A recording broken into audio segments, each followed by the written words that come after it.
একটি ব্যস্ত কারখানার ভেতর চলছে চিকন পাইপ তৈরির কাজ। প্রথমে বড় লোহার ডিস্কের উপর গলানো কাঁচামাল ঢেলে সমান করে নেওয়া হচ্ছে। এরপর শক্তিশালী মেশিনের সাহায্যে লম্বা সরু টিউবের মতো করে টানা হচ্ছে এই উপকরণটি। পাশেই আরেকজন শ্রমিক মনোযোগ দিয়ে গরম পাইপটিকে ধরে মেশিনে সেট করে দিচ্ছেন, যাতে পাইপের আকার পুরোপুরি ঠিক থাকে। মেশিনের চাকার ঘষা আর পানি স্প্রের নিচে ক্রমেই পরিষ্কার, স্বচ্ছ এবং চিকন পাইপটির রূপ নিতে শুরু করে। ধীরে ধীরে সেই পাইপটি বড় চাকার মতো গোল করে পেঁচিয়ে সুন্দর একটি কয়েল বানানো হচ্ছে।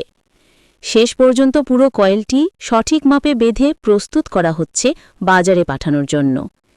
এভাবেই কারখানার দক্ষ শ্রমিক আর আধুনিক মেশিনের হাত ধরে তৈরি হয় স্বচ্ছ, টেকসই চিকন পাইপ। ভিডিওটিতে একটি লাইক, কমেন্ট, শেয়ার করে দিন।